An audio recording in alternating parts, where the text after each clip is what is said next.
Hi students, आज इस video में हम 10th स्टैंडर्ड हिंदी सब्जेक्ट का 5th लेसन पढ़ेंगे। यह लेसन हम सभी के लिए बहुत ही इंटरेस्टिंग है क्योंकि इस लेसन का टॉपिक हम सभी का फेवरेट है। लेसन का नाम है गोवा, जैसा मैंने देखा। तो स्टूडेंट्स, दुनिया में शायद ही या फिर बहुत ही कम ऐसे लोग हैं जिन्हें घूमना पसंद ना हो, और जब गोवा घूमने जाने की बात हो तो कोई भी मना नहीं कर पाता है। तो ऐसे ही एक बार लेखक गोवा घूमने गए थे और वहाँ जाने के बाद उन्होंने गोवा में जो बातों को अनुभव किया, उन बातों को इस पाठ के माध्यम से उन्होंने हमारे सामने रखा हुआ है। तो हमेशा की तरह सबसे पहले आज हम लेखक का परिचय पढ़ेंगे और उसके बाद इस लेसन को पढ़ने की शुरुआत करेंगे। गोवा, जैसा मैंने देखा। इस पाठ के लेखक का नाम विनय शर्मा है। इनका जन्म 1973 को मध्य प्रदेश के उज्जैन में हुआ।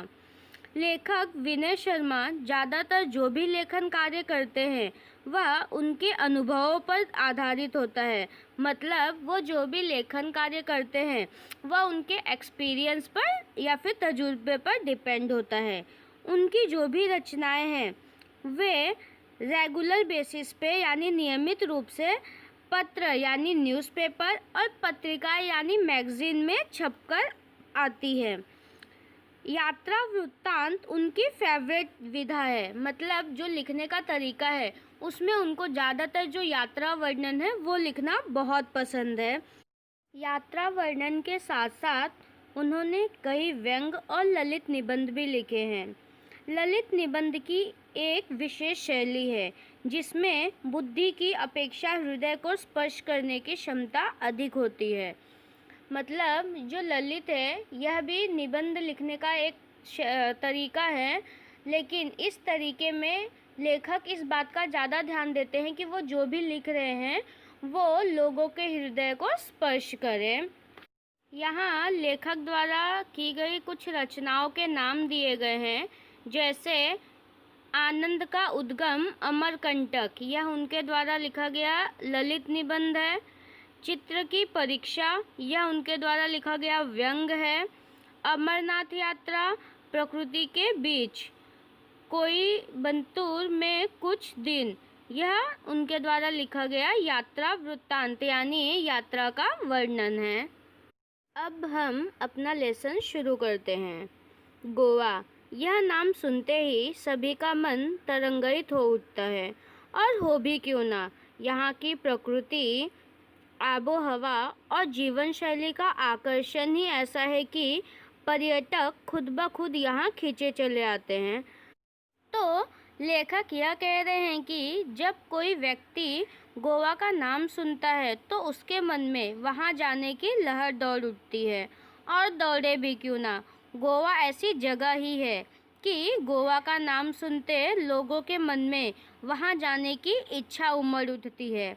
आप सभी लोगों में भी बहुत से ऐसे लोग होंगे जो वहाँ जाना चाहते होंगे, और जाना भी चाहिए क्योंकि वहाँ की जो प्रकृति यानी नेचर है, आबो हवा मतलब क्लाइमेट, और जीवन शैली यानी वहाँ पर रहने का तरीका, यह अपने आप में बहुत ही आकर्षक है। मतलब हर कोई उस तरीके से उस पर्यावरण में वहाँ के क्लाइमेट में रहना चाहता है।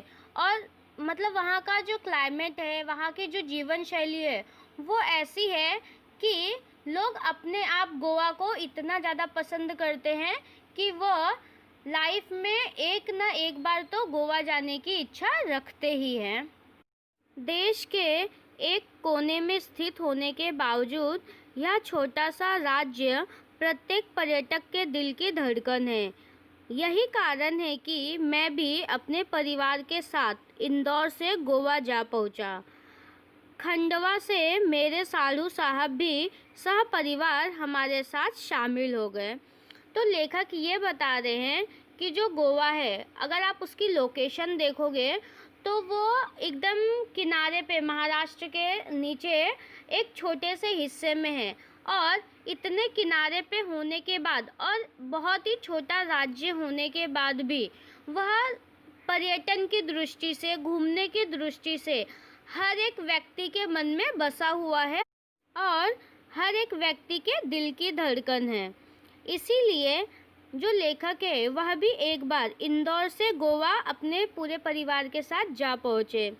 जब वह वहाँ जा रहे थे तो खंडवा से उनके साड़ू मतलब उनकी वाइफ के जो जीजा हैं वो और उनका परिवार, वह सब भी उनके साथ शामिल हो लिए और वह सभी एक साथ गोवा घूमने जा पहुँचे। 23 नवंबर को जब गोवा एक्सप्रेस मडगांव रुकी तो सुबह का उजास हो गया था। एक टैक्सी के हॉर्न ने मेरा ध्यान उसकी ओर खींचा और हम फटाफट उसमें बैठ गए। टैक्सी एक पतली सी सड़क पर दौड़ पड़ी। शीतल हवा के झोंकों से मन प्रसन्न हो गया और यात्रा की सारी थकान मिट गई। लेखक ने गोवा एक्सप्रेस नाम के ट्रेन की टिकट की हुई थी और उस ट्रेन ने 23 नवंबर को लेखक को मडगांव छोड़ दिया। जब लेखक मडगांव पहुँचे तो सुबह का उजास हो गया था। उजास का मतलब होता है रोशनी। तो जब लेखक मडगांव पहुँचे तो वहाँ पर रोशनी छा गई थी, सुबह हो चुकी थी।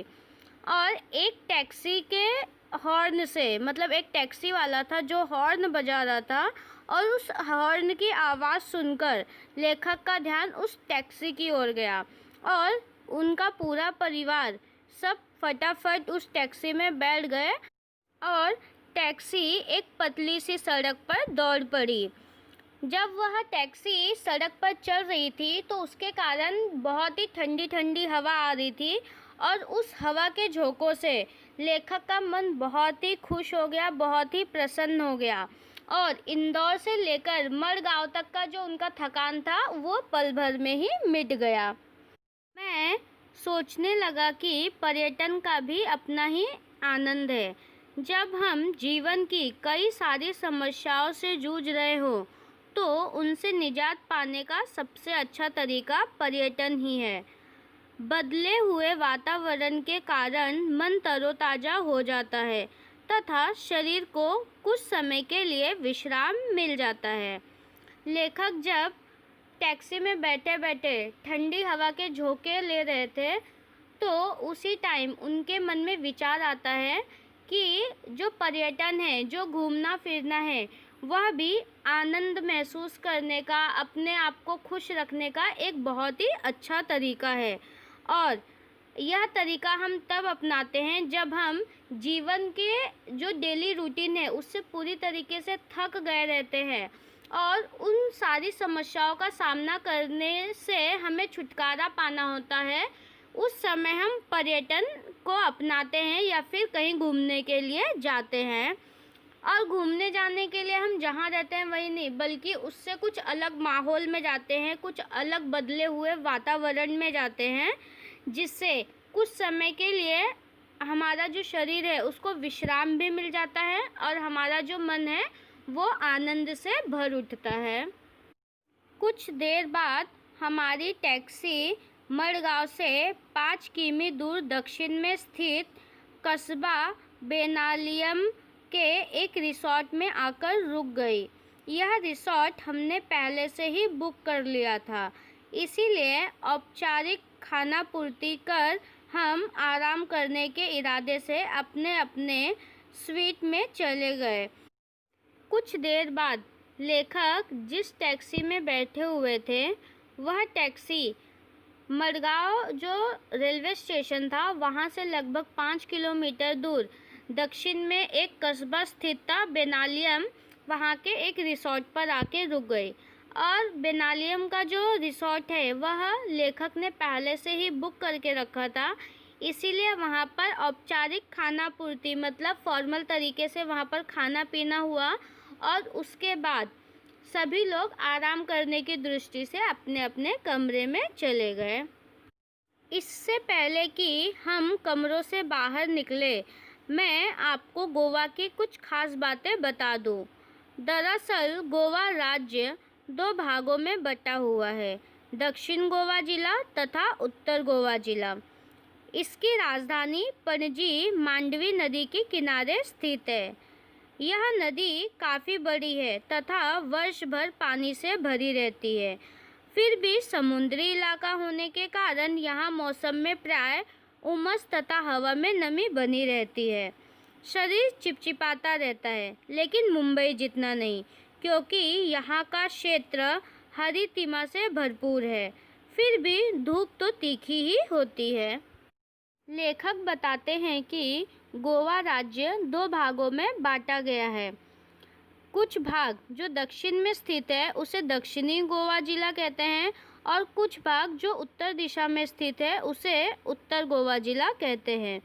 इनकी राजधानी पणजी है, और पणजी यह मांडवी नदी के किनारे स्थित है।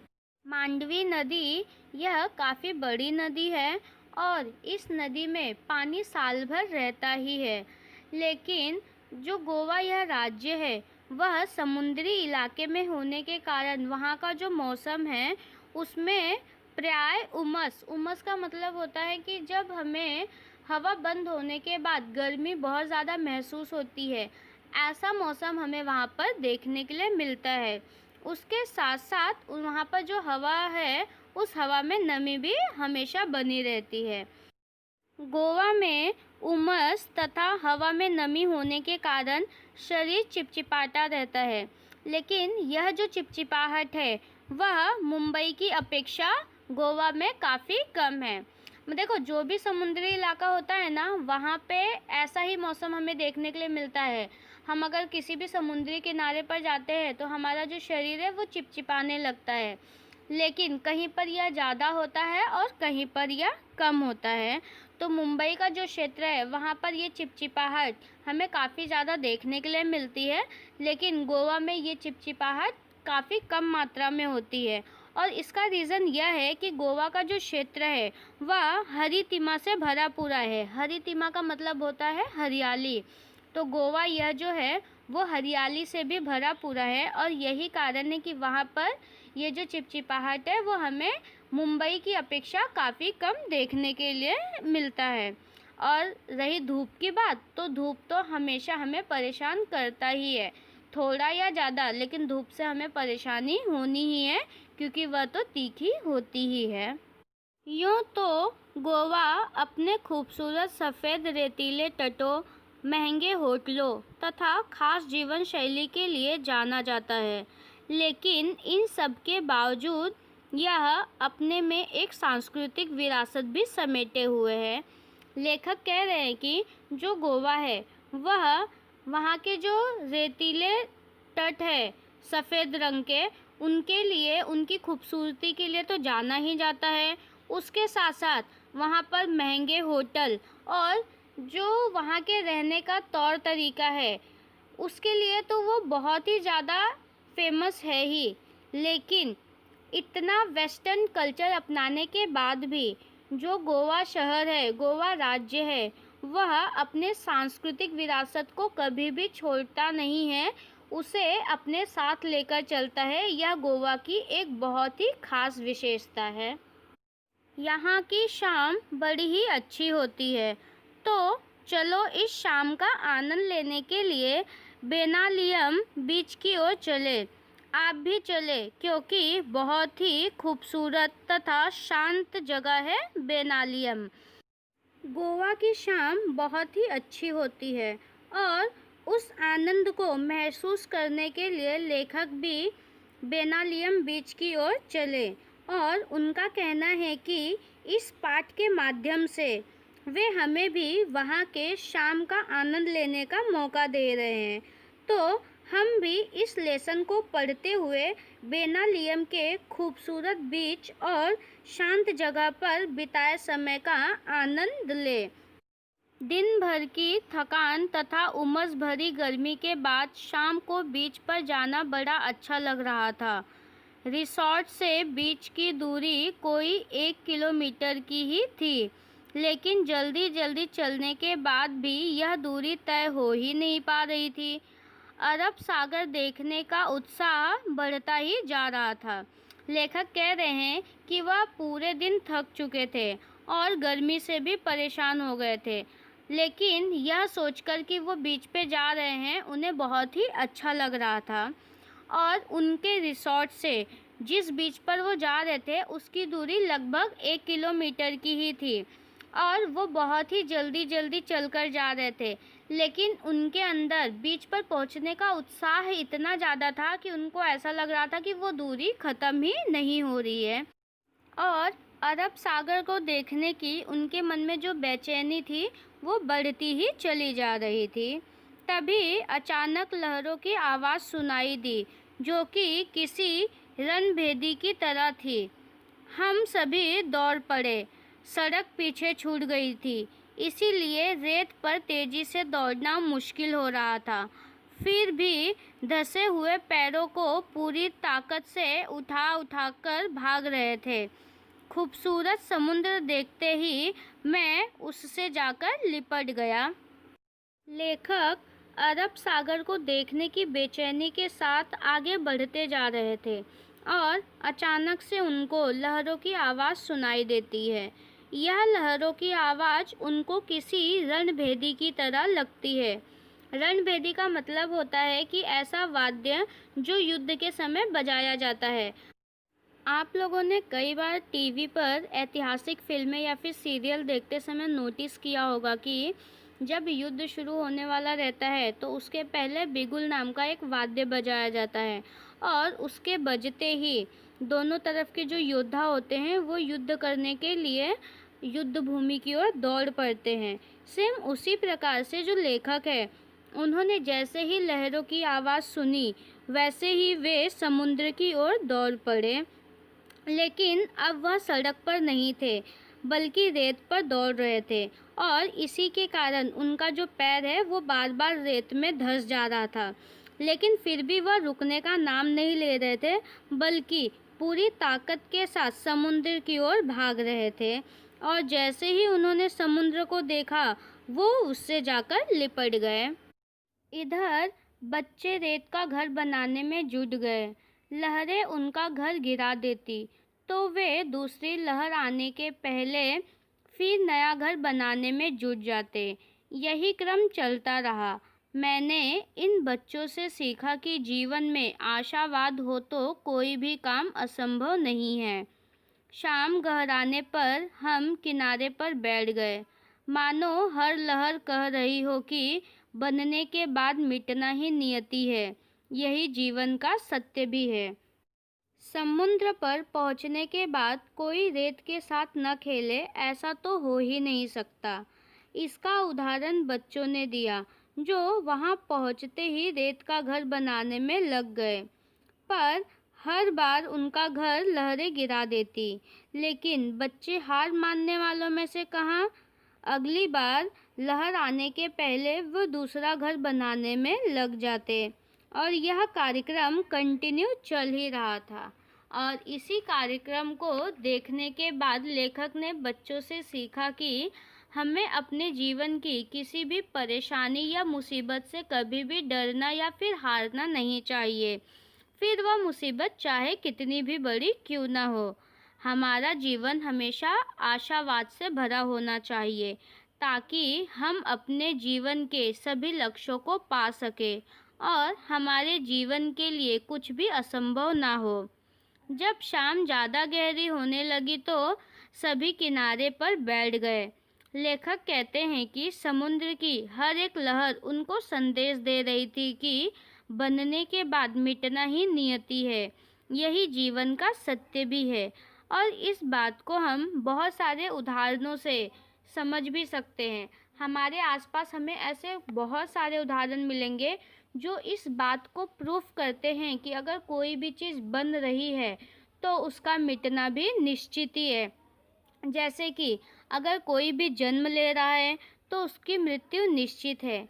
मान लो बाज़ार में कोई भी नया प्रोडक्ट बनकर आता है तो कुछ समय के बाद उसकी जो वैल्यू है या तो वो ख़त्म हो जाती है या तो वो कम हो जाती है। ऐसे कई एग्जाम्पल आपको अपने आसपास देखने के लिए मिलते हैं जो इस बात की सत्यता को सिद्ध करते हैं। यहाँ एक मज़ेदार दृश्य भी देखने को मिला। लहरों की आवाज़ के बीच पक्षियों की टी टी टी की आवाज़ भी आपका ध्यान अपनी ओर खींच लेती है। दरअसल ये पक्षी लहरों के साथ बहकर आई मछलियों का शिकार करने के लिए किनारे पर ही मंडराते रहते हैं, लेकिन जब तेज हवा के कारण एक ही दिशा में सीधे नहीं उड़ पाते, तो सुस्ताने के लिए किनारे पर ही बैठ जाते हैं। यहाँ बैठे कुत्तों को इसी बात का इंतज़ार रहता है। मौका मिलते ही वे इन पर झपट पड़ते हैं, लेकिन बेचारे कुत्तों को सफलता कम ही मिल पाती है। पक्षियों का बैठना, कुत्तों का दौड़ना और पक्षियों का टी टी टी कर उड़ जाना, यह दृश्य सैलानियों का अच्छा मनोरंजन करता है। इधर जैसे ही सूर्य देवता ने विदा ली, वैसे ही चंद्रमा की चांदनी में नहाकर समुद्र का नया ही चेहरा नजर आने लगा। अब समुद्र साय और भयावह दिखने लगा। लेखक कहते हैं कि बीच पर उनको एक बहुत ही सुंदर दृश्य देखने के लिए मिला, या फिर हम ऐसा कह सकते हैं बहुत ही इंटरेस्टिंग नज़ारा देखने के लिए मिला। वहाँ पर लहरों की आवाज़ की मधुरता की तो बात ही बहुत ही निराली थी। मतलब जो लहर है उनकी आवाज़ तो हम सभी को बहुत ही प्रिय होती ही है, लेकिन उसके साथ साथ वहाँ पर कई पक्षियों की टीटी की आवाज़ भी सुनाई देती थी, और वह पक्षियों की आवाज़ इतनी सुंदर या सुरीली थी, प्यारी थी कि लोगों का मन अपने आप उनकी ओर खींचा चला जाता था। ये जो पक्षी थे वो वहाँ पर लहरों के साथ जो मछलियाँ आती थी, उन मछलियों का शिकार करने के लिए किनारे पर घूमते फिरते रहते थे। कभी कभी हवा बहुत ज़्यादा तेज़ होने की वजह से वो जो पक्षी है वो सीधी दिशा में उड़ नहीं पाते थे, और थक कर आराम करने के लिए किनारे पर बैठ जाती थी। बीच पर मौजूद कुत्ते इसी बात का इंतज़ार करते रहते थे कि कब पक्षी जो है वो आराम करने के लिए बैठेंगी और उन मछलियों का शिकार करने का मौका उनको मिलेगा, ताकि वे भी मछलियों का शिकार करके अपना पेट भर सके। लेकिन उनको सफलता बहुत ही कम मिल पाती थी। पर जो भी हो, इस प्रकार से बीच पर पक्षियों का बैठना, कुत्तों का दौड़ना और पक्षियों का टी टी टी कर उड़ जाना वहाँ पर घूमने आए हुए लोगों का बहुत ही अच्छा मनोरंजन करते हैं। यह दृश्य देखते देखते सूरज डूब चुके थे और चंद्रमा की चांदनी चारों ओर फैल गई थी। अब समुद्र का जो रंग है वो बहुत ज़्यादा ही गाढ़ा हो चुका था, जिसकी वजह से अब समुद्र डरावना और भयावह दिखने लगा था। इस लेसन को हम नेक्स्ट लेक्चर में कंटिन्यू करेंगे। Thank you.